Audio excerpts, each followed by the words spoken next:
Penousal Machado is an associate professor at the Department of Informatics of the University of Coimbra in Portugal. He is the director of the Center for Informatics and Systems of the University of Coimbra and the coordinator of the Cognitive and Media Systems Group. His research interests include evolutionary computation, computational creativity, artificial intelligence, and information visualization.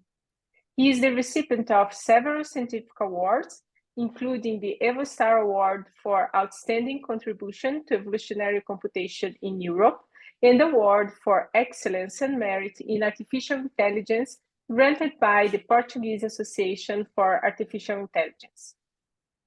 His work was featured in the Leonard Journal, Wired magazine, and presented in venues such as the National Museum of Contemporary Art in Portugal and the Talk to Me exhibition of the Museum of Modern Art in New York.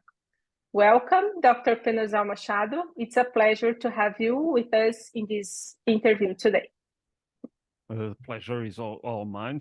Thanks for the kind words, and feel free to ask whatever you want. Okay, thank you.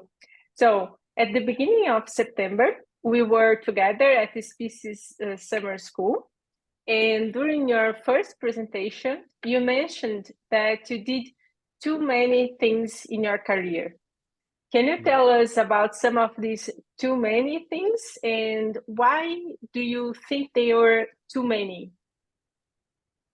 Well, yes, looking back, I was involved in many different things throughout my life, some related with academia, some not related with academia. For instance, in terms of research, I started working first on case-based reasoning. That was a very long time ago. Then I was interested in computational creativity. Eventually, I started working on evolutionary computation and applying those techniques to the field of computational creativity. But for instance, I think most people know, if they know my work, it's about evolutionary art. But the fact is that I did many other different things. So the evolution of Turing machines, scheduling problems, all these different fields of application. And that, of course, makes you lose some of your focus on what has been my main research, which was for a long time evolutionary art, and now probably more evolutionary machine learning.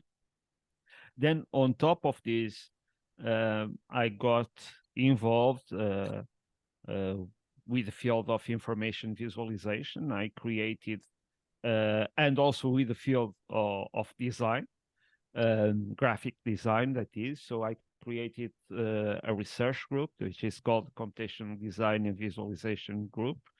I create a bachelor, a master, and lately a PhD on basically on computational design. And of course, again, this takes the focus from my main area of research, which I have always seen as being AI above all. And all of these things are in one way or another.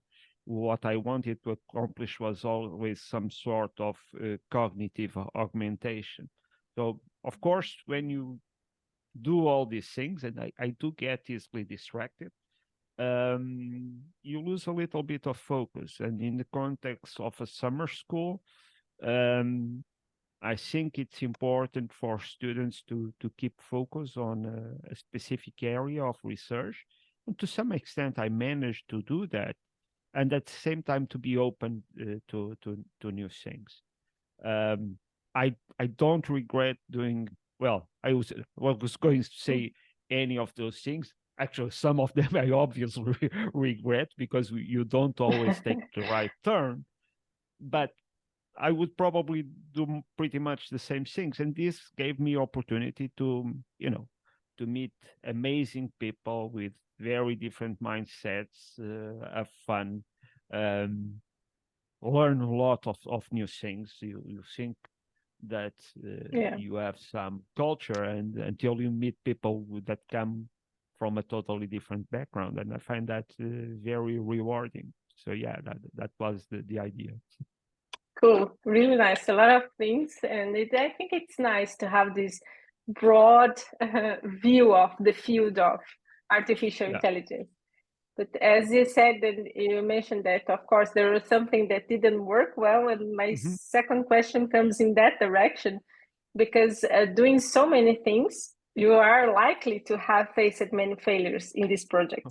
Oh yeah. There is this popular saying that we learn by making mistakes, but I prefer the one that says that we learn by fixing our mistakes. So I would like to ask you, how was your experience facing failures over your career? If it did it change over the years? And in this direction also, if you can give any advice to young students about this process. Yeah, it did change. Now, in the beginning, I took it personally, and now I no longer do. Well, just a little bit. The thing is, if you are doing research, you are going to fail because it's part of the process. If no risk is involved, then it's no longer research. So when you try to do ambitious things, you are going to fail very often. The more ambition, the more failure. That's part of the process. And you need to have a very, let's say, you need to be able to cope with this because yes, you need to cope with rejection and all of those things. And yes, reviewer two is an idiot, and yes, all those things. And you need to take, and sometimes reviewers are just wrong, and there is nothing you can do about it. I could tell some stories, but maybe not, because I would have to reveal the name of some of the people. But yeah, but in other cases, maybe you didn't explain yourself as good as you needed to do. Maybe this idea that you found was absolutely amazing and groundbreaking and so on. Maybe somebody did it in the past. Maybe your ideas are flawed, or maybe you are just investing in the wrong things. So if you are talking about managing a career, mm, mm, or managing a research group, a large research group, you need to strike a balance between projects that you low risk, medium risk, and high risk. And if you are only doing low risk projects, yeah, you are going to be successful most of the time, but that just means that you are not doing enough. If all your papers are being accepted, for instance, and this was a friend of mine that told me this. At the time, I was very happy because I almost didn't have any rejection. And what he told me, then you are submitting to the wrong conferences, meaning that if your papers are not being rejected every now and then, you are sending them to conferences or magazines that are below your standards. So if you keep on doing just this low risk research, it won't get you very far. If you only do high risk research, you also won't get very far because it's impossible to deal with rejection after rejection. So you need to strike a balance between all those things without ever getting stuck in what I call the mediocre zone. You know, that research, it's not bad, but it's also not very good. You are in the middle ground. So I think it's very important to be ambitious, and at the same time to have something, a backup plan for when, okay, not everything is going to work. So that's basically my main takeaway from failures. I have others. For instance, um, when you are involved in projects, you should know your partners really well. Otherwise, you are going to get in lots of nasty surprise. In general, things take a lot longer than expected. So basically, we tend to overestimate what we can accomplish in 1 year, for instance. We think, oh, I'm going to do all of this and so on. And we overestimate what can be accomplished. However, we underestimate what can be accomplished in, for instance, 10 years. So you again, it's about balancing these things. So in the long run, people tend to be, and this is well studied, I think. Uh, in the long run, we tend to underestimate. So there is opportunity to change. There is opportunity for progress. Yes, you can do amazing things. It's going to take more than 1 week. Okay, so it's a very long process, and it's not a straight road. And you only need to be right once in a while. If you are doing high risk research, you only need to be right once in a while to really make an impact. So that's my takeaway from all of these years of failing. Yeah, thank you for sharing, because I really like this risk-based way of view the process, and also that you said that no risk, no research. So Yep. we have to learn to cope with this, and then but with this balance, and I really like this approach. Thank you for sharing. You can translate this to other areas of your life. For Mhm. instance, for investments, if there is no risk in an investment, then the reward is going to be very low. So again, it's about striking. You don't at the same end, same time, you don't want to just bet on a crazy stock with leverage and so on. You need to balance your strategies, It's and true. finding the appropriate level for you, because some people are very good at dealing with risks, some are not. So what's right for one individual is not necessarily the best option for the other. You need to strike your own balance to have some uh, kind of sustained productivity over long years. Yeah, good, good. Thank you.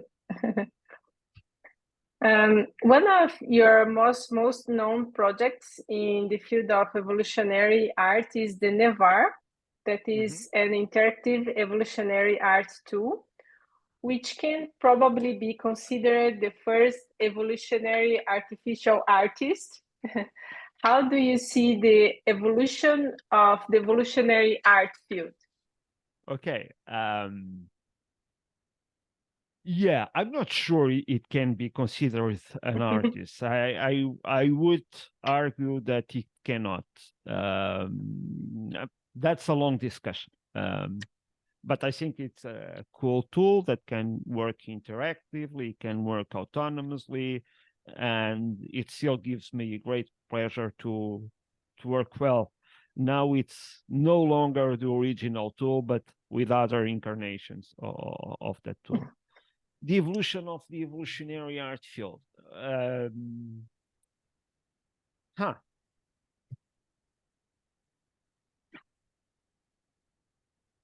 Not much has changed. And Hmm. this doesn't mean that I'm disappointed with the field. I just think that uh, the cool thing about evolutionary art or computational creativity or AI art in general is that if done properly, it deals with some fundamental issues of intelligence. So we are not going to make a huge progress in the same way that, in my opinion, we didn't make a huge progress in terms of getting closer to general artificial intelligence. Why? Because to be an artist, and again, we go back to that point, you probably need AGI, and that's why it's so difficult. That doesn't mean, of course, over the years, in terms of the quality of the images that we are able to generate autonomously and interactive. It's been amazing, an amazing increase. In the past years, all these new, how they call it now, it's generative AI tools. Um, there has been generative AI for a very, very long time. It's not a new thing, but now it becomes a trendy term. So this new trend of generative AI has been fascinating. It gives us amazing opportunities for uh, applying evolution for evolutionary, so for crossovers between evolutionary art and generative AI. Some of people have already explored these crossovers. I have also, but there are many, many other examples over there. The big challenge, and let's be real, we call it evolutionary art, but it's probably better called evolutionary graphics. And we call it generative AI, and we call it AI art, but it probably is probably a better term would be again AR graphics. So that's I think currently where I want to go to, and also understand I have this conflicting relationship with my own tools. For instance, at a given point, another tool, I was very happy because the tool was autonomous. It was doing great. It was producing images that I really enjoyed, and so on. And at that point, I realized, okay, so what now? Now it's useless because, yeah, it generates lovely images, but it's no longer a tool. I can't do anything with that. So it almost lost its purpose. And then I went back to try to create new forms of interacting with this tool so I could guide it in a better way, in a clever way, and so on. And obviously make it a tool again, but a better tool. So I think we are on that stage now in terms of evolutionary art. We should probably focus more on the interaction than actually on the artifacts, because nowadays you can, and of course I'm overstating, but you can create almost anything you can imagine. But again, the challenge is to create things you cannot imagine. Otherwise, it's more or less irrelevant, you know. At least that's my take on it. Yeah. Cool. Uh, yes, and all this in this field, we have like fancy words to define the work in our field, right? As I said, like the first evolutionary artist, but of course we have a lot of other terms that we use, Mm-hmm. like but the artificial intelligence itself or machine learning, like because terms Mm-hmm. like intelligence, learning, or creativity are difficult to define. They can somehow express what we do in AI or evolutionary computation, but their use can also lead to some misconceptions or limitations on how to use these computational tools. Can Mm-hmm. you talk about us about how you see these commons and the differences and even the interplay between human and machine intelligence? That's a tough question. In the end, we, as a community, we try to define intelligence again and again and again and again. And then eventually we stop trying and just try to develop systems that behave in a way that appear to be intelligent, because that's the pragmatic approach. It's very hard to define these things, and probably what is intelligence for intelligence for humans is not necessarily intelligent for machines, and vice versa. And when I put humans, okay, we can extend this to other animals because we more or less share the same sort of intelligence, at least mammals and so on. Um, Social insects probably had other forms of intelligence. Octopus are just weird, so maybe they are thinking totally different way. But if you are talking on mammals, it's pretty much the same thing at different levels, but it appears to be the same phenomenon. So, creativity, learning. For me, it's exactly the same problem, established in a different way. So I see creativity as a part of intelligence. They are not the same thing, of course, but being AGI would once again require the ability to be creative. Um, these terms are also difficult to define because sometimes they appear to apply to humans, sometimes they appear to apply to objects, and that makes it things even different and more difficult. So we can characterize somebody as being intelligent, but we can also say this is an intelligent or a clever solution. That doesn't mean that the solution itself is intelligent or clever. That means it's a great solution or something like that. And we assume that somebody intelligent came up with that solution. The same with creativity. Creativity, you can say somebody is creative, but then again, we can say this is a creative solution or a creative object or something like that.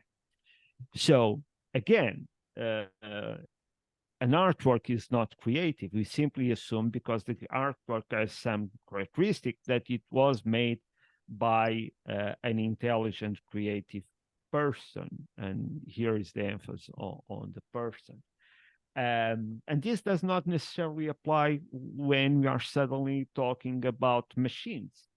And we can have amazing artworks that appear to be or solutions that appear to be intelligence or appear to be creative, but that doesn't mean that the process, that the machine was creative. And that's going back, that's my point with the claim of never being an artificial artist. We could say that, but it would be wrong.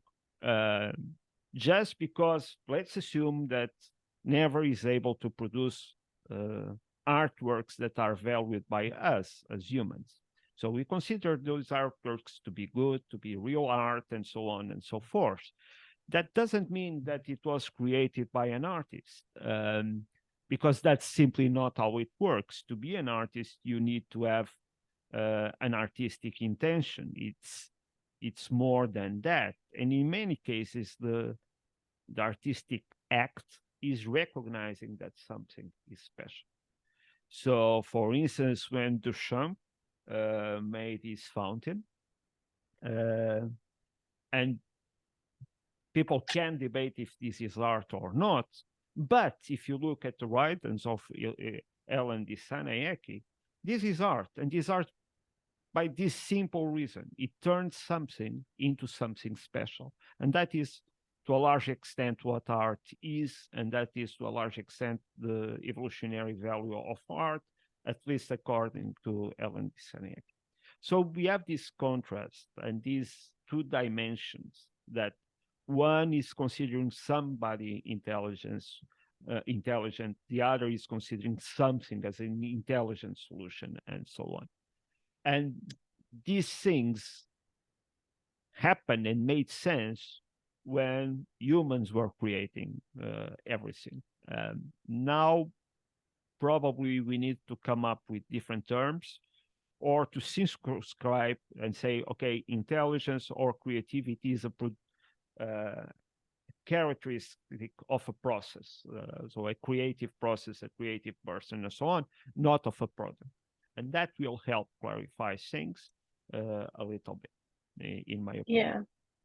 Sure, I like this view, this approach, which we have like more than one dimension where we apply those concepts, those words, even because like us humans, we tend to humanize animals, things, and so we do the same with computers, right? Exactly. We have a very anthropocentric view of the universe. Yeah.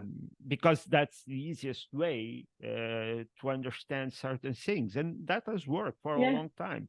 It's useful for us to look at some living being and assume that it has intentions and so on, just like us.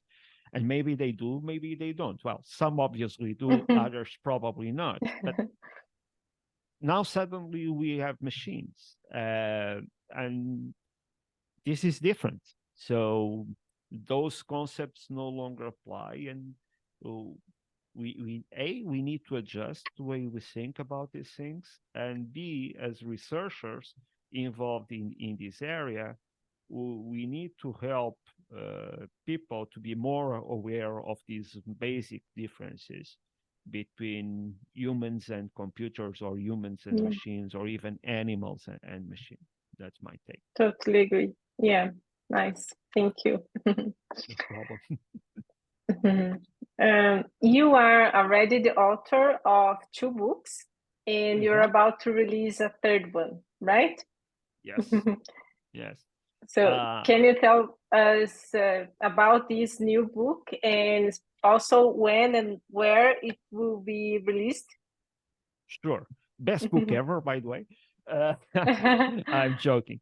So this book is a book that I edit with Wolfgang Benzath and Mengji Zhan. It's a book about evolutionary machine learning. A very big book, if I remember correctly. Lots and lots of chapters, and I'm really happy with the contents of the book. And I'm not just saying. In this case, I'm really happy. So what we Good. tried to do was to try to do a handbook. It's called the Handbook of Evolutionary Machine Learning, and we pretty much try to build that. So the structure of the book and so on is designed so it can be helpful for people just getting into the field, because it does offer an overview of the area, and it we try to give structure to this area, to answer simple questions like what is evolutionary machine learning, which actually turned out not to be such a easy question to answer. So I think that view is very valuable. We have chapters from amazing authors talking about fantastic work they have been developing over the years. So I think there is a little bit of everything for everyone. So both novices and people that are starting doing research in this area, but also for people that have been working in this area for a long time. I already read it from one went to the other. I must say I learned a lot, not only writing the book and preparing the book, but also with these chapters. And I was pleasantly surprised with some of the contributions that, you think you know everything, and then you don't. And then there are lots and lots, even some very old works with lots of years, with amazing ideas that didn't work at the time, but now they appear to work because we had different hardware, different resources, and we also learned a little bit. So yeah, that would be my overview of the book. It's coming out. It's a book. It's edited by Springer, published by Springer, and it should be coming out in November. That's the expected release date. I probably should know the date, but I don't. It's in November. Perfect. Okay, nice. Looking forward to see this book. Seems really interesting. Mm-hmm. And so During the Species Summer School, you also mentioned some of your projects, and you have many interesting experiences in projects built with public-private partnerships. What are the pros and cons of this kind of partnership? And do you think that we should go more in this direction to promote science or to integrate more science and society? Yeah. Okay. I'm Portuguese. In Portugal, we don't have a lot of money. So when we started going to industry, it was really because we were in an economic crisis. We didn't have money for research, nor even to pay the scholarships of the people working in my lab. So we are kind of forced into it. It was our only way out. I could pretend it was to, promote science and do technology transfer. No, it was in order to survive. Um, it worked surprisingly well. Currently we have several projects involving industry. And I always divide this in at least two categories. And in one category, we are hired directly by the companies and they are paying from their own money. And this is the projects I prefer. Why? Because it's very clean, it's very obvious. They are our clients. We have a set of deliverables, and they have a set of responsibilities. And if they don't fulfill their responsibilities, they are paying. So it's really their problem, not ours. Well, it's a little bit of ours, but we have their attention. Okay. Then there is another sort of problem of project where government or something like that decides to open calls for projects. Companies apply, they get the money, and they are forced to take academic partners. And I have lots of these projects, and some have been very good, but over the years, I become very cautious with these projects because in some cases, it's bad money in the sense that, yes, you get the money, but then you don't get the conditions to do the research. Why? Because the companies also got the money and that's all they were interested in you. So they are not hiring those. You are there because they are kind of forced to have you there. So in this case, I must say it's not as interesting, and you must be very careful with the partners that you choose. The biggest advantage of working with companies is that, and again, I'm Portuguese, bureaucracy here is kind of a national sport. You are originally from Brazil, so it's more or less at the same level. So Yeah. if you are working with companies and if you are paying you directly, all of this is gone. So it's money that you can really do. You have freedom to do what you want with it. And so it's worth more because you can do more interesting things with it than with other money, the money that I call bad money. So yeah, that's my experience with it. Currently, most of our funds come from projects with industry. It gives us the advantage of doing applied research. You need to strike balance between applied and fundamental research. So again, what we do, I'm not saying this is the best way of doing it, but it's what we do. In some of the cases, we are involved in research projects where our main goal is really to get money to do fundamental research. So there are projects we get involved because it's interesting and valuable for research by itself on its own. And there are others that are not so interesting in terms of research, but they give you the resources to do the stuff you want. So again, You need to find a balance, The otherwise balance. you will be just working for companies, and you are no longer doing research, you are just doing development. So uh, it's hard to find the balance, especially if you don't have enough resources. Now we Mhm. managed to stabilize that. Um, One thing that we need to improve, and again, I'm talking about my own experience, is technology transfer, getting your stuff Mhm. out there and using it in products and so on. This is very valuable in my opinion, and at least for me, as I grow old, I want to see my stuff being used and have real world impact and applications. And there's a lot of things that we can do in our area of research that to have a social impact, let's call it like that.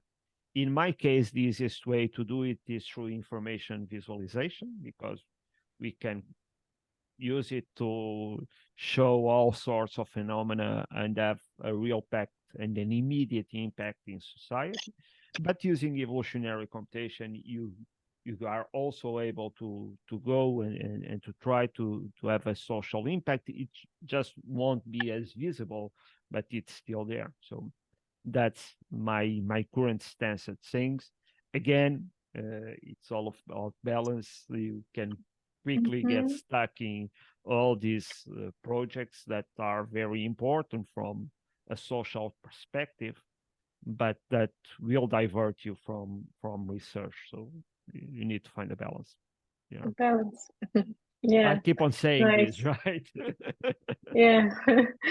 Yeah, but it's good because thank you for sharing this experience because I think that we think too little on how to find the resource for our research as researchers. We are too concentrated in doing research, but part of the researcher work is creating, building the context where we can work. So we need to Mhm. find money, we need to find people to work with, and all this kind of things are related with where the money is. And the money is not only in the government, it's also in, it's good that it's mainly in society and in the Yeah, industry. So because and like if we depend, sorry, I no didn't mean problem. to interrupt it, just lagging.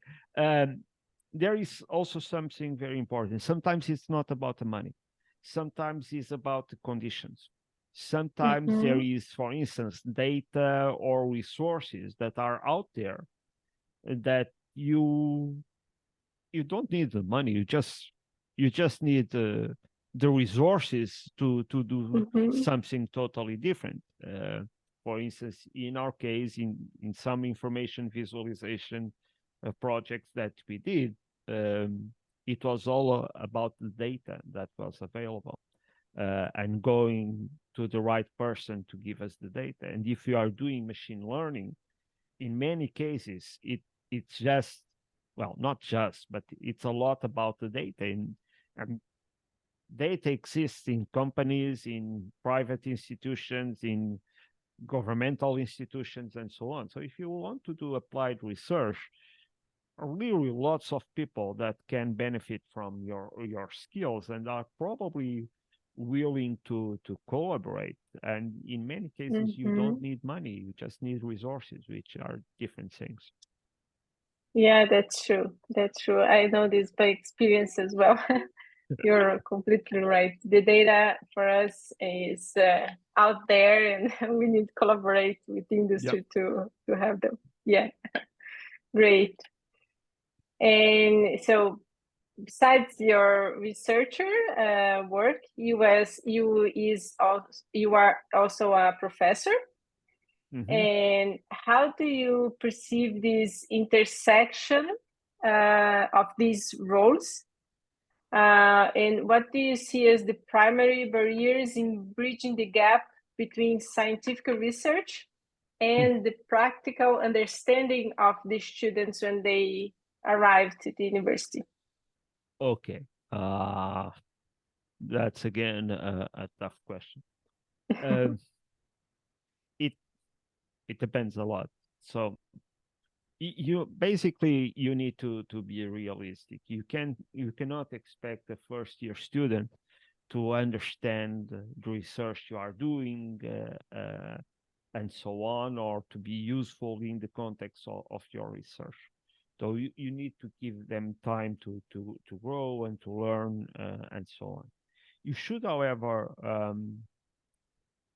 try to align your teaching with your research interests, because everybody gains in that situation. The students gain a professor that is motivated and that knows a lot, hopefully, about that area, and that can talk about exciting things that are just happening.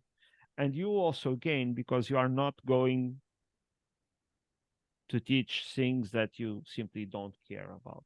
It's okay to take courses that you don't know so much because it's an opportunity to learn, but they should be about things that you are interested in. So that's a big importance. Students, okay, I'm going to say this. You don't teach students. Students learn. It's different. So your job as a teacher is surprisingly not to teach. It's just about creating the right conditions for the students to learn, which kind of different things. So that's where your focus should be, in trying to give classes that are that motivate students, that are inspiring, and so on. They'll do the learning on their own. You really cannot affect that. It will happen one way or the other, better or worse, but that depends on the amount of work they put on things, and of course, explaining things in a clear way and so on. It's very important, but come on, let's face it, most of the time after 10 minutes you are no longer listening, so they will eventually learn through the books and so on and so forth. So your role is really to create conditions for them to learn. And what you should be doing, and what I realized this during COVID, really, that was a game changer for me, because all of the sudden I realized, okay, it's more important just to show up in classes and making sure that the students have a good time and are motivated and are having fun, than trying to force them to learn in a situation where they are depressed and so on and so forth. And I think this applies also to the real world, or to the post-COVID era. Not saying that teaching is not important, but it's only one aspect of the solution. So if students are motivated and so on, and if the classes are inspired, they will eventually want to learn more. And then when at that stage, they will be ready to do research and to join your lab or some other, some other lab. And they will be more, how should I put it? They will be more curious and more enthusiastic, and they will have less fear of making mistakes, or of being judged, or all of those things, which in many cases is what I think really prevents students from excelling, is the fear of failing, the fear of raising their hand in a class with 100 students. Come on, you need to be brave to ask a question, uh, possibly a stupid question, in front of, and there are stupid questions, I can assure you, in the front of 100 people. You are exposing yourselves.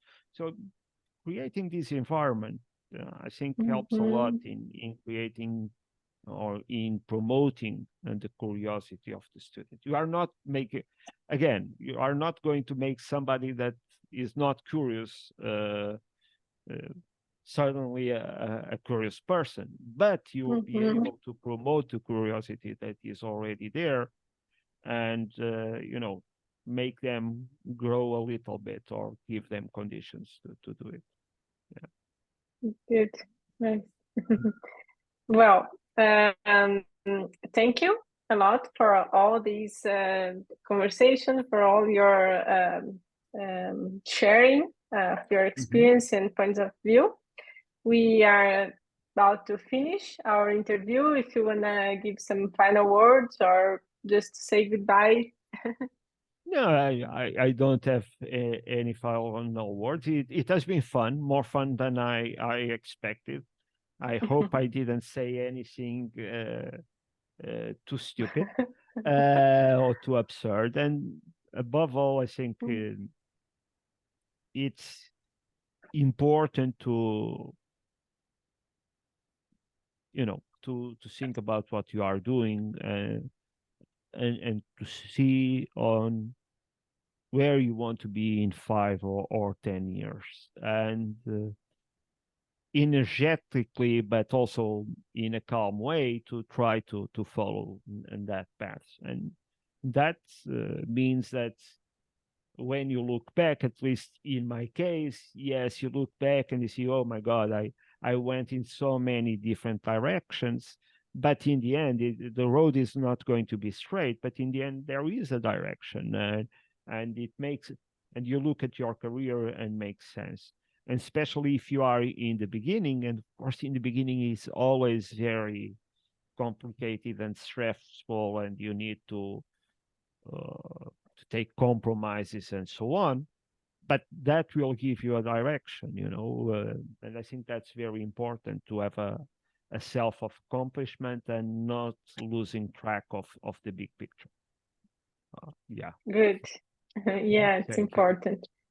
Thank Been you so fun. much.